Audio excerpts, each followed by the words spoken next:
and welcome to the Day Health Strategies podcast, Unlocking Accountable Care, the healthcare podcast where we talk everything value-based care with the top experts in the field.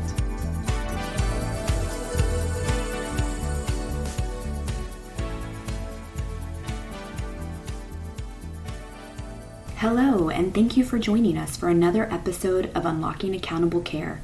I am your host, Emily George, and today, Nico Lehman-White, consultant at Day Health Strategies, sat down to speak with Michele Sasso and Rebekah Diamond, who both sit in the Department of Accountable Care and Clinical Integration of Boston Children's Hospital.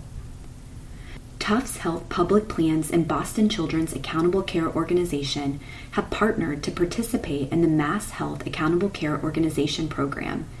Tufts Health Together with Boston Children's ACO is a mass health plan offered by Tufts Health Public Plans that provides quality health care for pediatric members. All right. Well, thank you and welcome to this next episode of Unlocking Accountable Care.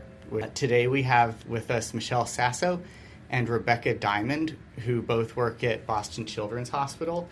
So Michele and Rebekah, I was wondering if you guys could just give us a little bit of background about what your roles are and what you do here. So this is Rebekah Diamond. I am the Director of Policy and Business Relations here at Boston Children's Hospital in the newly formed Department of Accountable Care and Clinical Integration.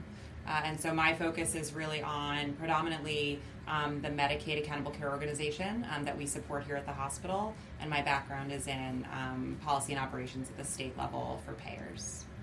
Hi, this is Michele Sasso. I am our Director of Clinical Programs and Technology for the Department of Accountable Care and Clinical Integration here at Boston Children's Hospital. I oversee a lot of our clinical programming as it relates both to our value-based care initiatives as well as how we're thinking about clinically integrating primary care and specialty care, as well as a lot of the work we do in the community. In addition, I also work and liaise with many other departments in the hospital, both clinically as well as on the digital and IT front of how can we think about innovation in a different way, especially as the payment models might better suit some of those changes in the market. Okay. And could you give a little bit of background about Boston Children's Hospital's participation in the Mass Health ACO program? Yeah, absolutely. So Boston Children's has kind of a long-standing experience in value-based care, trying to cut costs and improve quality of care. And so when Massachusetts, as part of the 1115 waiver, submitted the plan for accountable care organizations, we had really started the groundwork on that. So things like integrating behavioral health and primary care, improving outcomes in our primary care setting, setting quality measures. We had already been part of a commercial accountable care plan and done several of those. And so we were really excited to start doing this for our Medicaid population. Boston Children's has a commitment to serving all children who need to come through our doors. Medicaid is the largest payer for kids in Massachusetts at about 40%. We also have a commitment to primary care, and we'll talk a little bit more about our primary care affiliations throughout the state of Massachusetts, not just within the walls of our hospital. We also were really interested in learning more about managed care operations. I think that as the healthcare landscape changes throughout the state and throughout the nation, that's been really important for us as well. So when it was announced that these ACOs were going to come to the fore, it was really important for us to kind of put ourselves right in the environment, to look into having a specifically pediatric accountable care organization, something that's unique among all 17 of the accountable care organizations in Massachusetts. We want to be a voice for kids and for families. And so I think that the hospital was really excited about it, willing to get on board. And in addition, not only do we have our network of patients in our ACO, which is nearing day by day almost 100,000 pediatric and young adult lives, we also take care of patients from every other ACO as well. And so it's really important for us to be a part of that. So another aspect of preparing as an ACO is that Boston Children's Hospital is just part of a broader Boston Children's enterprise. That enterprise is composed of broadly kind of three players. So it's the hospital, it's the specialties, and it's also our community primary care providers, the PPOC. And for this ACO, those three entities have banded together basically to assume the risk on our population and also to support the network of care for our population. And we work with each one of those players, both in primary care and in specialty care, to try to figure out what the best programming is for this ACO, what opportunities there are. And so they've been kind of invaluable partners and really serve as the network of care for this ACO. So to give you a sense of our membership in the ACO, we are by and large pediatric and young adults. I believe 2 to 3% of our population are considered adults. We have some stragglers that get in there. Patients in our ACO are in our ACO because they see a primary care provider in our enterprise. So about 15% of those patients see primary care providers who are at the hospital. We have 3 clinics at the hospital. So we have the hospital practice that is within the Longwood building. We have one that is in Jamaica Plain at the Martha Elliott Health Center, and then we also have our adolescent practice. And then we have all of our practices in the PPOC, which is about 85% of our population in the ACO, and they are stretched across the state in over 80 practices. So you mentioned that Boston Children's Hospital is the only pediatric ACO out of the whole program, so the one out of, I believe there's 17. So I was wondering if you could expand a little bit more on, how you feel that your experience as a pediatric provider is kind of unique compared to what the other 16 have experienced. Sure.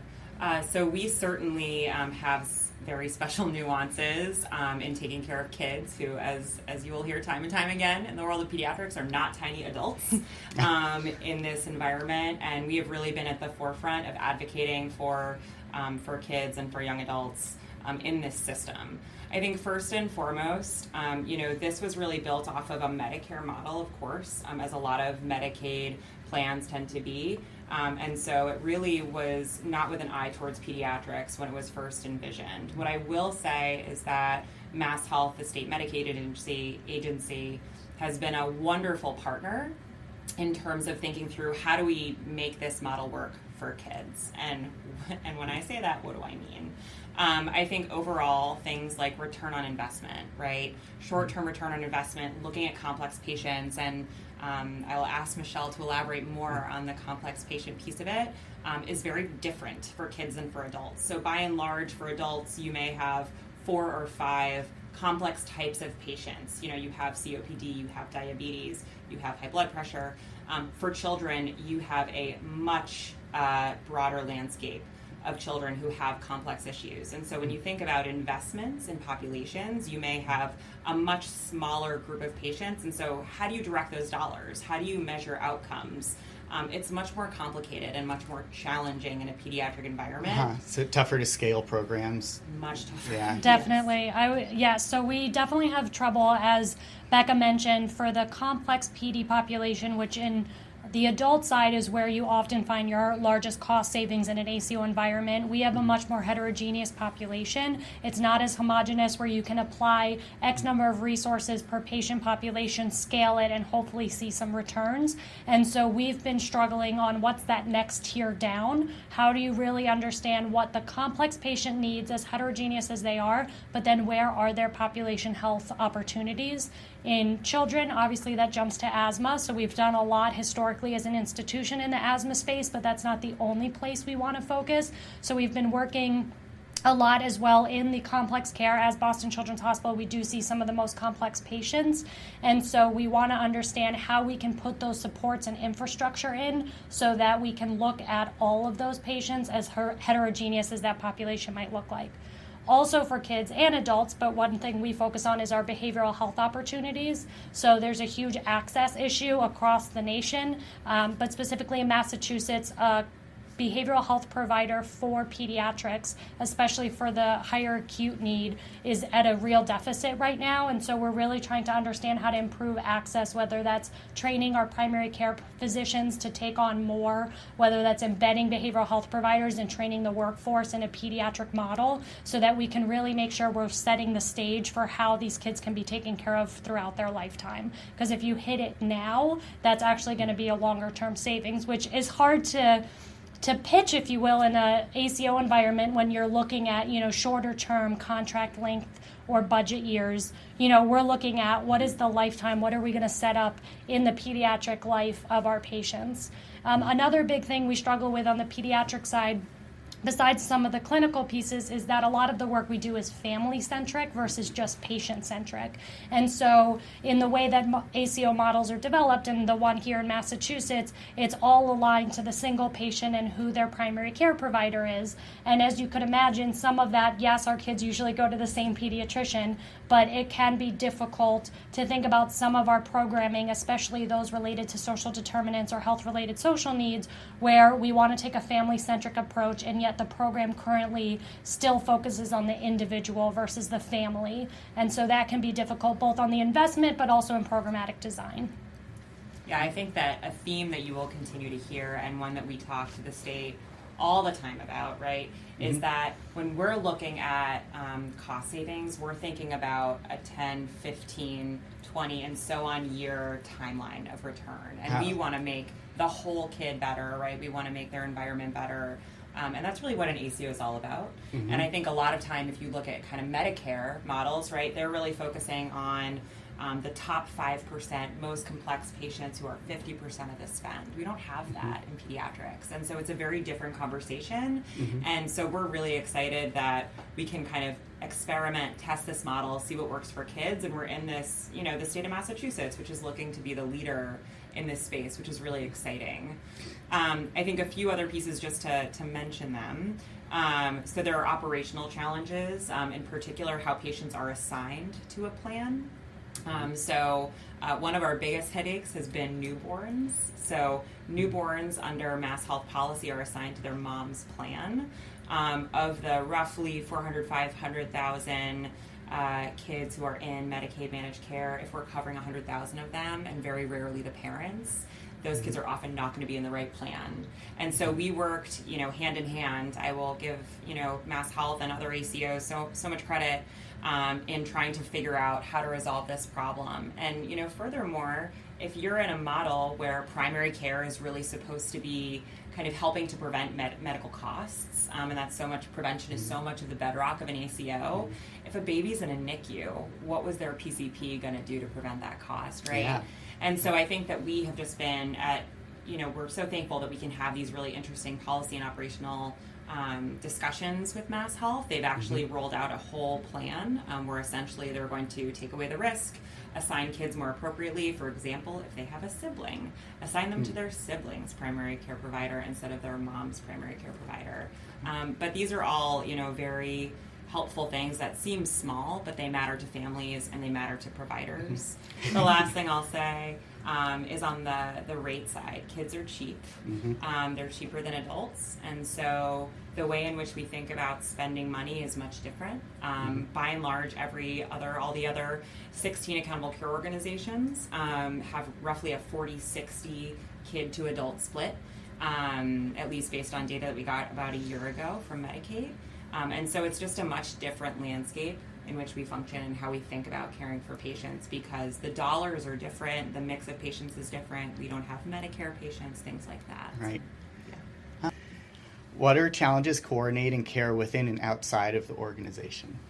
I will start with what everyone might think of as the immediate technology, right? So all systems don't speak to all other systems. And so that would be one of the largest barriers, both across hospital systems, across primary care and hospitals, but also with Mass Health and the Community Partners Program and other programs they're setting up, with this idea of a shared care team and a shared care plan, and yet the systems don't talk to each other, and so there's a lot of Excel documents and PDF forms being transmitted via secure email across different institutions or settings of care. So I think that alone is, while the intentions are there to really think about how to coordinate the care across the continuum, the administrative burden to try and do that has not been solved. And where interoperability is a challenge is also with school systems. And so, if you think about where, meeting the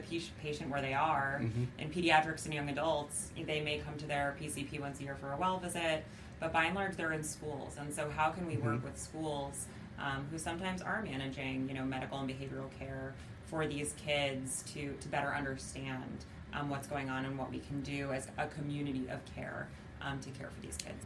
So you mentioned that the PPOC is spread all over the state of Massachusetts. I'm wondering how different regional challenges can, play into your strategy in addressing the health needs of your population. Yes, coordinating care and the pediatric expertise is varied across the state. It is something that we find trouble with, as well as I'm sure the other ACOs in other regions. And so we have tried hard to figure out what are those partnerships, where can we work with practices in certain regions to find proper pediatric expertise, or if necessary, then we do have patients come to the greater Boston area or one of the satellites, although that's not necessarily the ideal state. That's not necessarily what we are trying to accomplish. Also, with things like the LTSS Community Partners Program, there is varied expertise of pediatrics among the community agencies, and so thinking about who do we partner with? How do we partner across the state with different even social service agencies? With the Flexible Services Program, for example, we wanted to find a housing agency that specifically helped find housing for families. There's a lot of work out there and agencies that we know are being partnered with for the program where they can place single adults or paired adults, but it's hard to find affordable housing for the entire family. And so we're just constantly trying to find where we can offer the partnership or figure out how to build that partnership so that our patients and families have equitable access to pediatric care across the state. So I would imagine in Western Massachusetts, some of those services are a little bit more sparse. I mean, have you found that your care management teams kind of have to, pick up the slack if there isn't an opportunity to partner there? Yes, we do have a strong care management team out there in that region who is doing a lot of that work and trying to coordinate the care and make a lot of those partnerships. We're also trying to explore a lot of technology or digital interventions, whether that be virtually, so that we can offer an extension of a region, if you will, with other areas, or finding other technology or app options that we could try and help to bridge the gap. And so what level of kind of independence do the PPOC practices have? And, is it easy to go in there and say, like, we need to kind of change these workflows somewhat? What was the response to that? Was it a range or... So the PPOC and the hospital-based practices both have quite a bit of infrastructure built up and the idea of quality improvement. So we are able to use those existing structures to help move some of these processes along. Sometimes we did have to go in and say, this is a new requirement. It may not be the best thing, but we're going to have to do it. And sometimes a lot of the providers and practice staff were very excited. They were open to some of these changes because it could make their life and their patients' lives better. So we did benefit from sitting on that infrastructure of quality improvement. How do you go out, work with practices, as well as also shifting over and trying to do a little more work to standardize. Thus far, there hasn't been as much requirement to necessarily standardize what everybody is doing. We just want to make sure that there's the utmost patient care. So we have done a bit of work. We try to say not necessarily standardize, but more unify what everyone is doing, so at least the processes and how patients are getting care is equitable across what we're trying to do. And you mentioned earlier in the conversation behavioral health integration initiative. I'm wondering how that kind of plays out amongst the PPOC practices. Yeah, so we have now all of the practices, so as Becca mentioned, we have over 80 PPOC practices. They are all trained in the behavioral health module that's put together to think about what are those lower acuity behavioral health conditions that could be managed in the medical home, or how can we feel that pediatricians have the support they need to understand how to do medical management for ADHD medications or other pretty common lower acuity behavioral health conditions in children.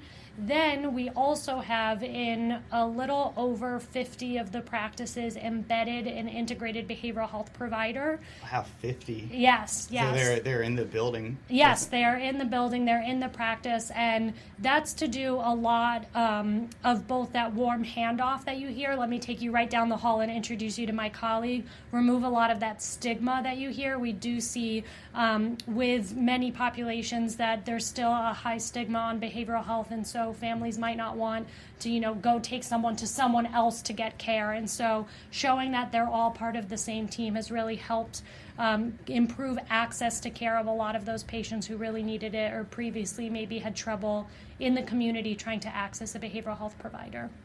Wow, that's pretty amazing. It sounds like pretty much everyone within the ACO has pretty readily accessible behavioral health providers, which I know is very often not the case, especially in adult populations. So kudos to you guys. That's very exciting. Thank you so much for everything that you've shared. We have one last question for you. So what advice would you give to another health system transitioning to a Medicaid ACO, pediatric or adult? So I'll start. The basis that we actually didn't talk too much about in many of the other questions, so I want to touch on, is this idea of data. So a lot of the work that we do is data informed, and we are constantly looking both at our claims data that we can get from the payers, as well as our internal EMR data, and any other data, honestly, we can get our hands on. And so really investing in the data infrastructure, both databases, analysts, to be able to understand what the data is telling you, is really instrumental both in setting up what your ACO plan should look like and know, or at least try to anticipate and model what you could be getting yourself into, and then also really helps to identify both opportunities as well as understanding, evaluation, how are you doing, where are you going, what's making an impact. And while that's not the only picture, it is such a big piece of the picture, and we really rely heavily on our analytics team to understand and tell us the story using that data, and we've put a lot of investment there. I think two really key pieces of what we do, kind of just from a policy perspective. First and foremost is we want to take care of the patient. So when we're looking at, and in particular, I think we hear this in pediatrics, when we're looking at interventions, try to think about what is best for the patient and what is best for the family. And that's really how we've set our clinical priorities. It's how we think about our operational issues.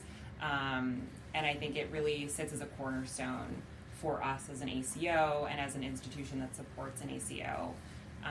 Second, I would say that it's very important, and we are very fortunate that we have that leadership support the notion of value-based care. I think there is a challenge, especially in a large academic medical system, to be a movement of value-based care. And I think that it's something you continue to see. It's something that's going to continue to be very important. Our department, the Department of Accountable Care and Clinical Integration, was just established as a department of the hospital because our leadership understands the value of this work. And so I think that that's really important because it is a culture change. And so to have that backing is really crucial. And I'll just end on a big piece that we have made sure to include throughout the whole process in planning and executing is patient and family voice in a lot of this. We know that's something Mass Health has really been interested in, but we really do take that in a lot of our work to heart.